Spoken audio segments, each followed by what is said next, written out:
flatly denied it. The FBI director asked the Justice Department to publicly refute it.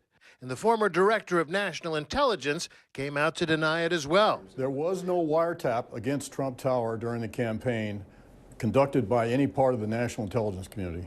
And a president can't just order a wiretap. The process has legal safeguards and creates a paper trail. This is something that goes through the Justice Department.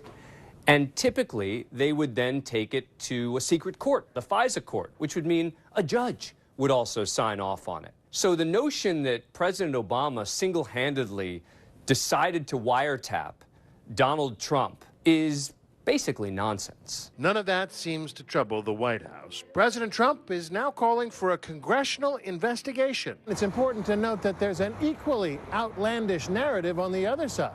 The other narrative, also in the mix, is that the Trump campaign may have colluded with the Russian government to meddle in the 2016 election. Again, allegedly. No proof of that either. No smoking gun of collusion. But more than a little smoke. In terms of the Russian intrusion into the election, you stand by all that you've said about it? Absolutely. There is a full FBI investigation underway now into whether the Russians or how the Russians meddled in the U.S. elections. But according to Jim Clapper, he told us today when he left in mid-January, at that point he said he knew of no evidence whatsoever that showed collusion between the Trump campaign and the Russians.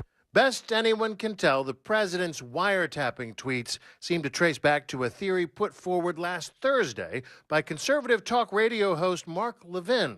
Barack Obama and his surrogates who were supporting Hillary Clinton and their party, the Democrat Party, who were using the instrumentalities of the federal government, intelligence activities, to surveil members of the Trump campaign. The next day, Breitbart Media jumped on the story. That Breitbart article made the rounds in the White House. We now know from White House sources that Trump went off to Palm Beach this weekend in a foul mood, erupting in anger at his senior staff in a tense Oval Office meeting.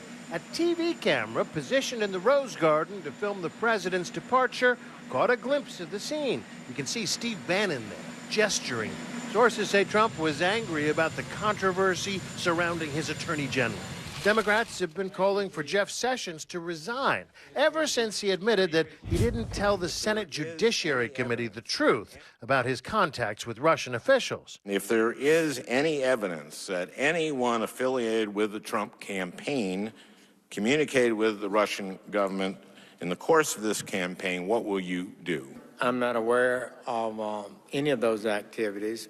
I have been called a surrogate at a time or two in that campaign, and I did not have communications with the Russians. Last week, the Washington Post broke the news that he did, in fact, meet more than once with the Russian ambassador. So Sessions changed his story.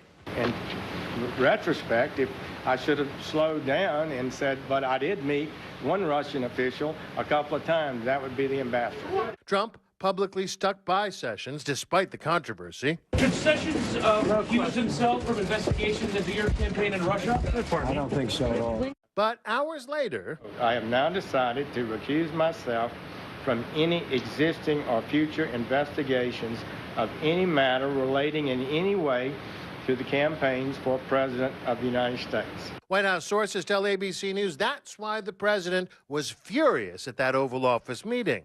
In the president's mind, this is weakness. This is acting guilty, acting like you have done something wrong. Because in his mind, it makes Sessions look guilty, and he thinks it was just an absolutely terrible mistake. The bottom line of this meeting, from what your sources are saying, is that Reince Priebus, the chief of staff, and Steve Bannon, the senior advisor, suddenly decide they're not going to go on Air Force One? Leaves without his two top people on the trip. It's beginning to sound like an episode of Survivor. These two guys temporarily voted off the island. Yes. The charge was spoken. Two of Trump's most trusted aides temporarily sidelined, although neither of them got voted off the island. And the end result of this is that the president is left to his own device.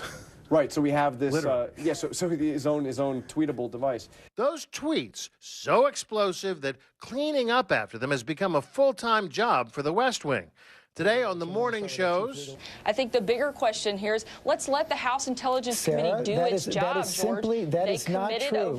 And all day long on cable. If the President of the United States said that, he's got his reasons to say it. He's got some convincing evidence that that took place. The talking points seem to be that he's the president. He must know what he's talking about. Today's White House daily briefing a bit unusual as a result. So these cameras outside the White House right now were not allowed into the briefing room today for the gaggle because cameras weren't allowed for the gaggle with Sean Spicer today. That's different. Inside the briefing room, Sean Spicer stuck to the party line. I'm just going to let the tweet speak for itself. There's no question that something happened. The question is it surveillance? Is it a wiretap or whatever? All they'll say right now is that the president's statement speaks for itself. Big deflections from the White House.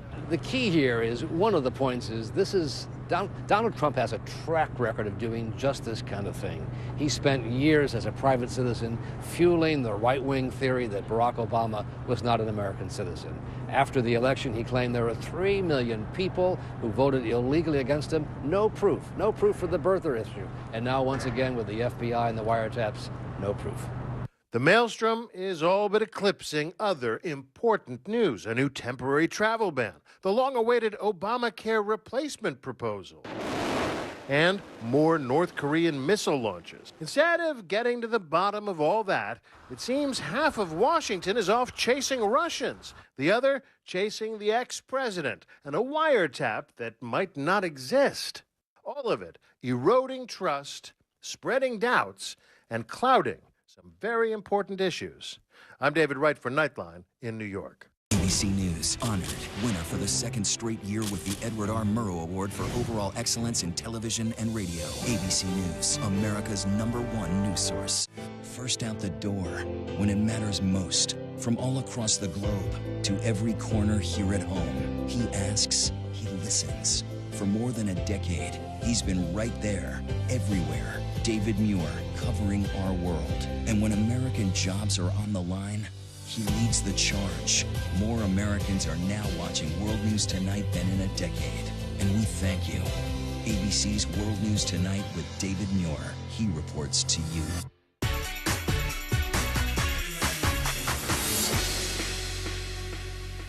Arrived. Fred is near. Fred is near. Fred is near. Excuse me. Fred is near. I think I have Fred is near. the wrong address. I'm looking for Fred. Fred is near. Fred is near. Hey, Carrie. Oh, hey, you found it. Yeah, I thought I had the wrong place. No, this is it. This is where I'm at. I see you met your subpoena. Yeah. That's her. Wow. Fredo, why do you come outside? They're making the meatballs inside. Look who's here. This is my friend Carrie. Hey. Dios mío. She sweeps all the time. It's a clean porch. Always clean, yeah. You look really good. I am so happy. This company did a great job. This whole arranged marriage thing, perfect. We spent every second together. What did you list your favorite cheeses and you were like Parmesan? Or? No, because I did my usual thing of hey, I like this, I like music and stuff. Did you arrive on a Vespa? I just don't know.